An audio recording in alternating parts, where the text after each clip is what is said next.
Breaking news, Jolene Kent's story will be on CBSNews.com, but we see President Donald Trump right there. He is getting ready to leave the White House for this trip that has so much importance. A trip to China where he will have a sit-down meeting with Chinese President Xi. Of course, many topics on the table, as Ed O'Keefe highlighted, business leaders and also Iran. Here's the president being asked some questions by reporters.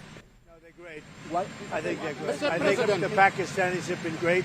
The Field Marshal and the Prime Minister of Pakistan have been absolutely great.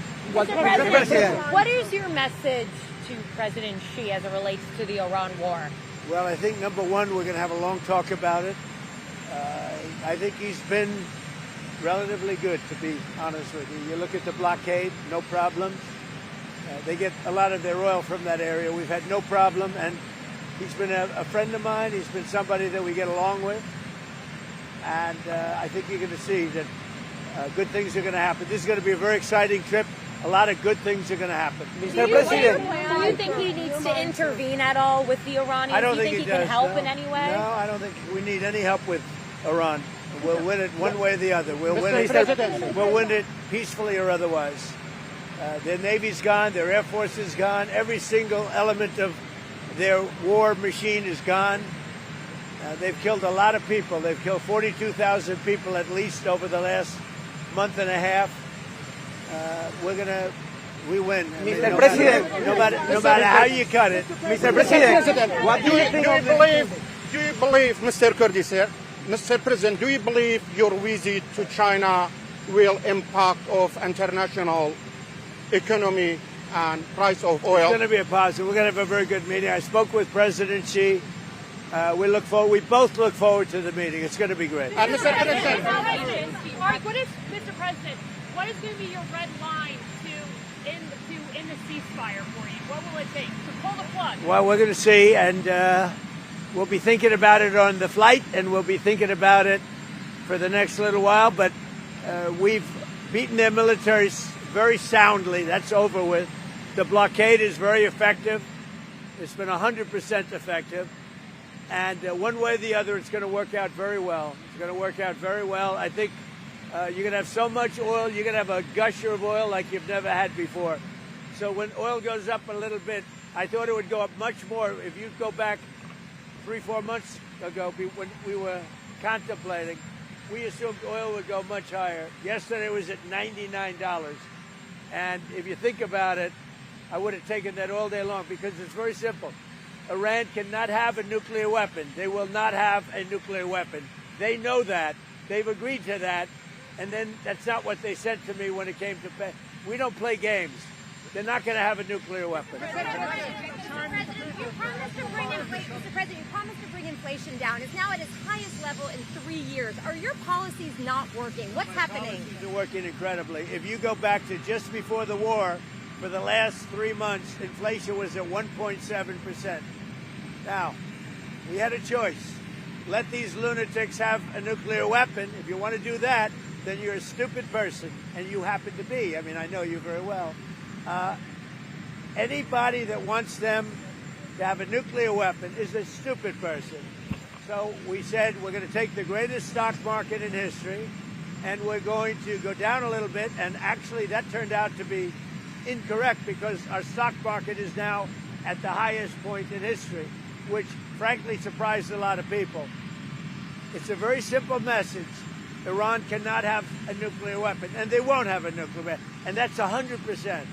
Their Navy is gone, their Air Force is gone, their anti-aircraft is gone, their radar is gone, their leaders are gone. They're all gone. Iran will not have a nuclear weapon. We're going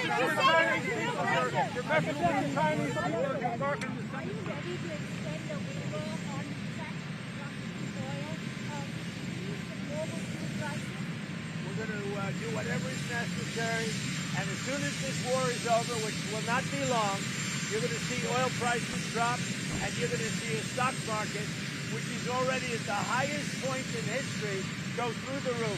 You're going to see the golden age of America, frankly, and you're seeing it now. So as soon as this is, don't forget, you have hundreds of ships that are loaded up with oil that want to come out. As soon as they come out, we're going to have a gusher of oil, and you're going to have inflation that goes way down. Now, with all of this, inflation is much lower than it was under Biden. Biden had the highest inflation in the history of our country. Inflation is nothing by comparison, but our inflation is just short term. Because if you go from just before the war, we were for the last 3 months 1.7%.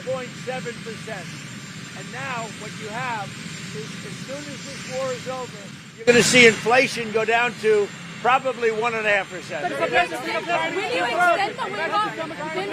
extend the waiver, sir? Will you extend the waiver on Russian crude? Go ahead, please. Thank you so much, Mr. President. Mr. President, yesterday you said you gave the Kurds arms, but they took it for themselves. A U.S. military official says that the Kurds have not received any arms, and the Kurdish political parties are denying receiving any arms. The officials are wrong. The President Chinese people, sir. How is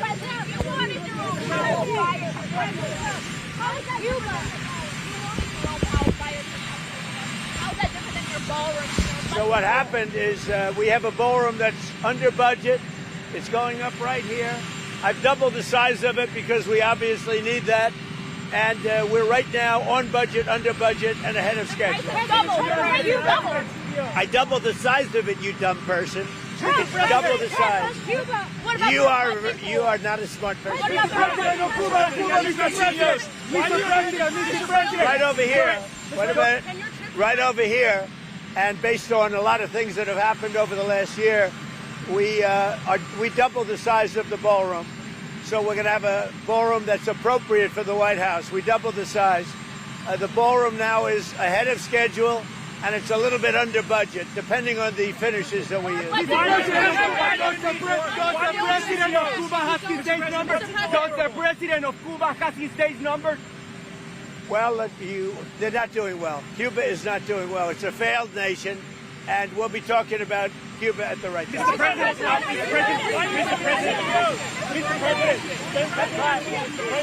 me ask you about Venezuela. Some Venezuelans are concerned that there are some political prisoners still in their prison. Would you do something about that? We're going to get them all out. And I'll tell you what, Delphi's doing a great job. The people of Venezuela are thrilled with what's happened. They can't even believe it. They're dancing in the streets. And as you know, we have Exxon, we have Chevron, we have all of the big companies going in. And Venezuela now is making more money than they've made in the last 25 years. And the political prisoners will come out. As you know, they let a lot of the political prisoners out, and the rest will be coming.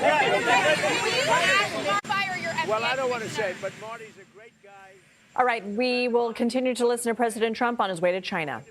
And the assistant, the deputy, is taking over temporarily until we find. Everybody wants that job. It's a very important job. Marty's a terrific guy, but he's going to go on and he's going to lead a good life. He was having some difficulties. You know, he's a great doctor, and he was having some difficulty, but he's going to go on and he's going to do well. Everybody wants that job. So the midterm elections, would you send the National Guard to voting locations in November? Would you do that? Well, you know what? I'd do anything necessary to make sure we have honest elections. We have to have honest elections. So you're not ruling that out?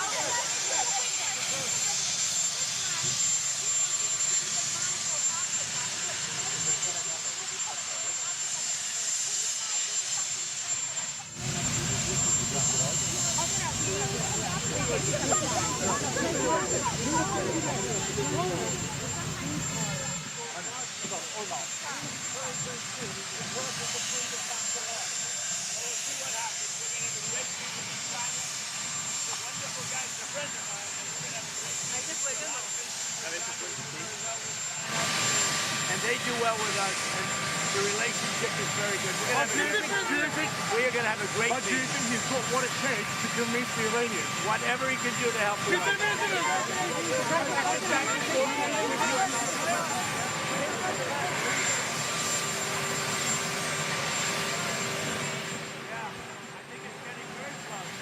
The end end of the war in Ukraine, I really think it's getting very close. What's your China invest $1 trillion in the U.S. Will China invest $1 trillion in the U.S.?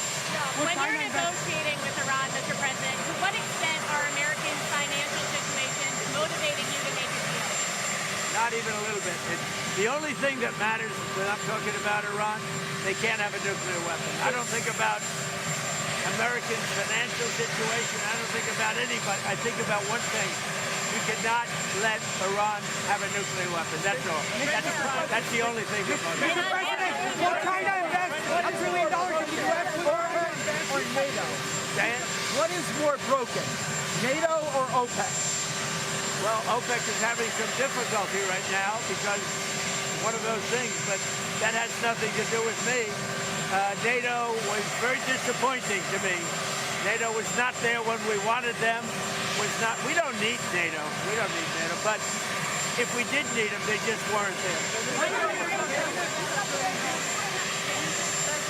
He can help and contribute to a deal with Iran. He could. I mean, it might be.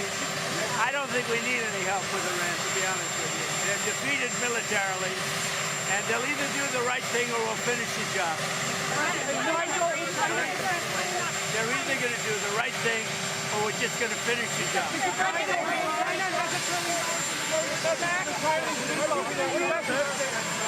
message, sir, to the Chinese people as you embark on this summit.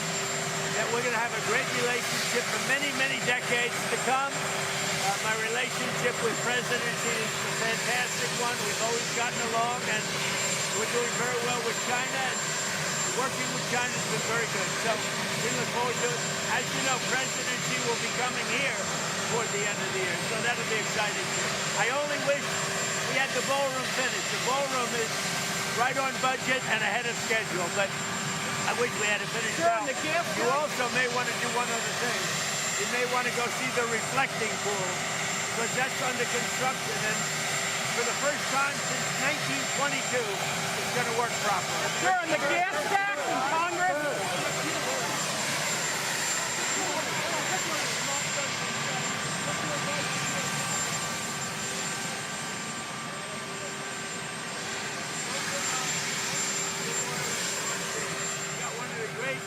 Oil finds anywhere in the world, and you're not using it. They're not allowed to use it. And it's one of the best in the world, among the best oils in the world. Open up your oil in the North Sea and get tough on immigration. Did he stay or go? Europe is being very, very hurt by immigration. It's all over the world. Did he stay or go? That's up to him.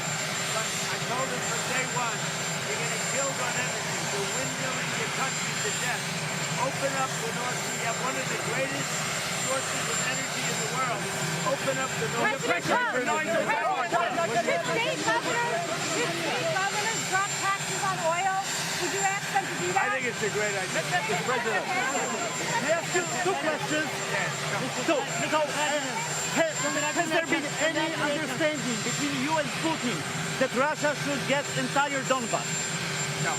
You have a standing invitation to travel to Russia. Do you think it might happen this year? It could. I mean, I will do whatever is necessary. That war, I've settled 8 wars. That war is getting closer. Believe it or not, it's getting closer. And we think we're going to end up getting a settlement between Russia and Ukraine. Mr. President, what is the ultimate goal of your trip to China? I think more than anything else, there'll be a massive relationship with China. We're the two superpowers. We're the strongest nation on earth in terms of military. China's considered second. Who knows? I mean, who knows? But we are. There's nobody even to come close. And you see that whether it's Venezuela or whether it's Iran. Iran's military is decimated. I have a great relationship with President Xi, and I think it's going to remain that way. But we have a lot of things to discuss. I wouldn't say Iran is one of them, to be honest with you, because we have Iran very much under control.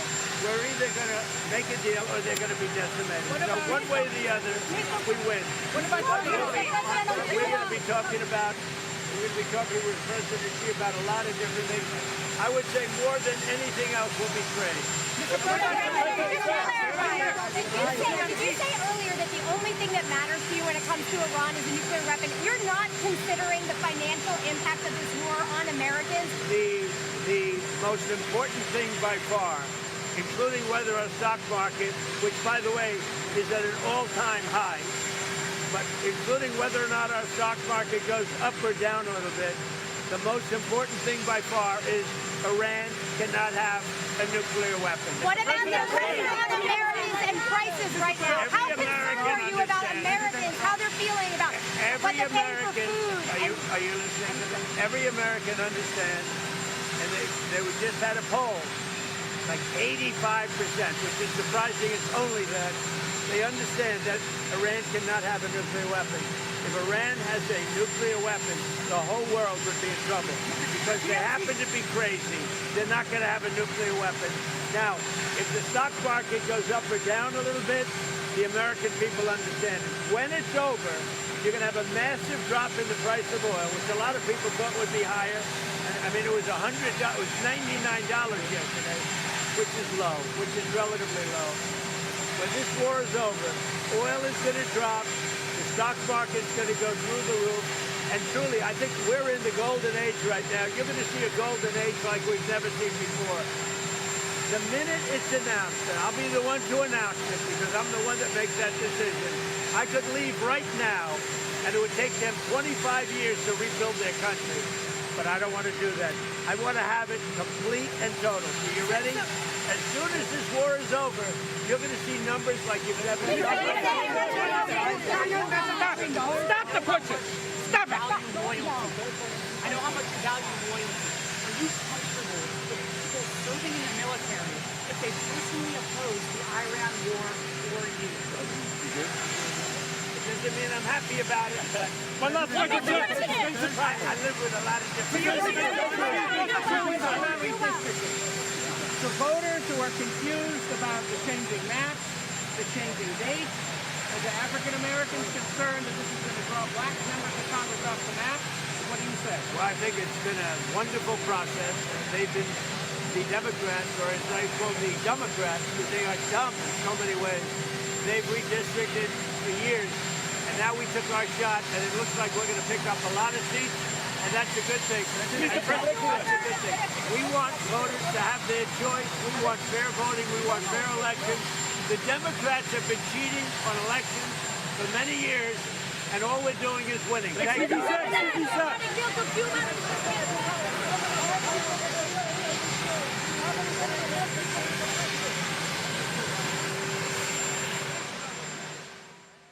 All right, the president there going down the line of media and answering questions. He said as far as Iran and a ceasefire, he is only going to make a good deal. When asked about whether they trust the Pakistanis as mediators in response to CBS reporting that Pakistan was letting Iran park some planes on its territory, he said they're great. When it comes to his trip to China, which he is embarking for now, he called President Xi a friend of mine, someone we get along with. He was asked whether he is going to ask something of President Xi in order to get a ceasefire or a permanent ceasefire and a deal across the finish line with Iran. And he said, I don't think we need any help with Iran. We'll win it peacefully or otherwise. He confirmed that FDA Commissioner Marty McCary is leaving his post. And he also said the end of the war in Ukraine is getting close. Perhaps most notably, he said, I don't think about Americans' financial situation. I think about one thing. We cannot let Iran have a nuclear weapon. Let's go to CBS News White House reporter Olivia Rinaldi now from Washington. And Olivia, one thing that strikes me so much about that comment is he proceeded to say that oil was $99 a barrel, which is quite low. Of course, it is much higher than when the war began. It was around $72 a barrel at the end of February. But I think a lot of people are going to be picking apart that soundbite of him saying, I don't care about Americans' financial situation, particularly into the midterms. Yeah, I think that's certainly going to be something that's going to be a headline from this, him saying that the most important thing by far when asked, is it Americans' pocketbooks or Iran not having a nuclear weapon. He said it was Iran not having a nuclear weapon. He then went on to cite that this polling that he said that 85% of Americans understand that Iran cannot have a nuclear weapon. Certainly they can understand that, but when compared back and forth, I don't think that 85% is necessarily true if they care more about that than they do their own pocketbooks. Our own polling has suggested that Americans care more deeply about their economic situation here at home than they do another foreign war. That is certainly true. But yes, the president heading to China. He also was asked about a red line to his ceasefire in Iran, because of course we know they have been trading these notes back and forth about the parameters of some type of negotiations, but still have not had any fruitful negotiations to end the war. He was asked what his red line would be to end this ceasefire and perhaps continue those military strikes if there is no negotiation happening between the U.S. and Iran. He said, we're going to see, we'll be thinking about that on the flight. Of course, it's a very long flight that the president is about to get on to go to Beijing and meet with Xi Jinping. And certainly notable that his first trip to China of his second term was postponed. It was supposed to happen at the end of March. It was postponed due to the war in Iran. When they postponed it to mid-May, we all wondered, would this war still be going on, given the fact that the president said it would only last between 4 and 6 weeks? Well, now we know the answer. It is still ongoing. There is no deal that has been reached, and the president is now going to head to China with this hanging over him. But yes, as you noted, he said he is not going to be asking Xi Jinping for anything to help end the war, but it's certainly going to be something that the two of them discuss, given the fact that China, as do a lot of other Asian nations, get their oil through the Strait of Hormuz, and this has skyrocketed prices in their part of the world, not only just to say of what Americans are feeling as well. All right, and I know that right before the president did make that comment about Marty Makary, you had your own reporting. We did, yes. Right before the president did make that comment, we were able to report that Marty Makary, who was serving as the FDA commissioner, is out at his post. One of the reasons I'm told that he is out at that post is over youth vaping, because there was an effort to start reapproving some of these flavors that could be seen as appealing to younger members. If you'll remember, back in the Biden administration, there was an effort to kind of tamp down on those youth flavors because they were appealing to young people. More people were buying them. And there was an effort in this administration to reapprove of some of those flavors. Marty Makary, who was the FDA commissioner, was against that. So not exactly a protest resignation, but certainly a notable one that he did not want to approve of that, a source told me, but he was forced to by the powers that be. And shortly after, he submitted his resignation. Olivia Rinaldi, thank you. For more on the economic goals of this summit, let's go over to CBS News Money Watch correspondent Kelly O'Grady. So, Kelly, first of all, what did you make of some of the president's comments there about the situation with Iran and how it's impacting Americans? Well, we got that CPI report today. Certainly, it shows that Americans are feeling it at the pump. It was up 3.8% annually. Prices, inflation, and people are really feeling that at the gas pump. But we're starting to see it seep into other parts of the economy. The White House is telling folks to be patient, that they knew that this would happen. But broadly, we have heard the White House talk about suspending the federal gas tax. I think that is an indication that they are understanding that there is some frustration from Americans, especially as things are costing more going into a very important midterm election. What is the president economically hoping to accomplish on this trip, and do we know what CEOs are tagging along? So let's talk about the economic goals first. Definitely a trade deal. Remember, Lindsay, let's rewind a year ago. You and I were talking about tariffs all the time and this escalating trade war with China. And it looked for a while like both sides, they would come to the table, then they would move away, and then they would slap, different tariffs on each other. And there are a number of areas I think the president is going to look to get better terms for Americans and American businesses. One is going to be farming. dumping. You have heard him say that soybeans, a number of other products that he would like farmers to be able to sell more into China, to have access to those markets. I think that's going to be a big one. Another is going to be likely this question over access to technology. You would expect China to try to get the most advanced artificial intelligence chips. That's been at the heart of some of these questions and issues. And then on the U.S. side, access to rare earth minerals. That, of course, has also been another sort of tit-for-tat piece, something that is very, very much in China, something that we need for so many different products, everything from EV batteries to many other things that consumers use. So those are a couple of the things that I think you're going to see bubble up as main pieces of contention over these negotiations. You mentioned also the CEOs tagging along. I think another thing that the president is going to want to see is China commit to investing in the U.S. and vice versa, U.S. companies investing in China. There's a handful of CEOs that are going, everyone from Apple, Tim Cook, of course, he's the outgoing CEO. You've got Elon Musk of Tesla. A slimmer list than we have seen in the past. The president's trip to Beijing in 2017 had 29 CEOs, significantly less here, but certainly some very big names on that list.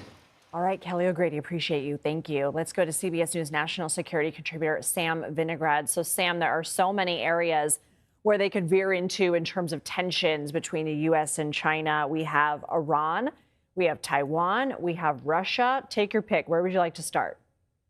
Well, I do think that we have to separate out what's going to be the performance of the summit with the realities under the surface, Lindsay. Certainly, the pictures from the summit, the photo ops will be very rosy. But under the surface, we have these broader geopolitical issues. Certainly Taiwan, the People's Republic of China very much wants the U.S. government to shift both its rhetoric on Taiwan as well as its history of selling arms to Taiwan itself. So that is a key goal for the People's Republic of China. In addition to that, of course, we do have China's relationship with Iran. Now, President Trump did just say that he doesn't need China to make a deal with Iran. But right now, U.S. leverage over Iran appears to be waning. It's been impossible to get an actual deal. And China, as the largest buyer of Iranian crude, not to mention other relations with Iran, does have a degree of leverage over the regime that the U.S. just doesn't have. But more broadly, well, President Trump just said that he is more focused on Iran's nuclear program than on Americans' pocketbooks and spending concerns. The Chinese government knows that midterms are fast approaching and that politically a tanking economy just isn't good for the president. So heading into these negotiations, Lindsay, I do think that the Chinese government is in a good position to try to exploit economic tensions here at home to try to get some of the items from its own wish list from the United States. What did you make of the president saying the end of the war in Ukraine is getting close, considering there was just that 3 or so day ceasefire truce that wasn't actually really a ceasefire or truce? Well, I certainly hope that the end of the war is getting close. But if it is getting close, I hope that it is on terms that are beneficial to the people of Ukraine and not just to Vladimir Putin. But during that press gaggle, Lindsay, we heard a lot of President Trump's greatest hits, including that certain wars were ending, that he didn't need help from others, as well as other things. So again, I hope it's true for the people of Ukraine, but we have heard this before. And if it is true, let's hope it's on terms that help the people of Ukraine and not just Vladimir Putin. Sam Vinograd, thank you.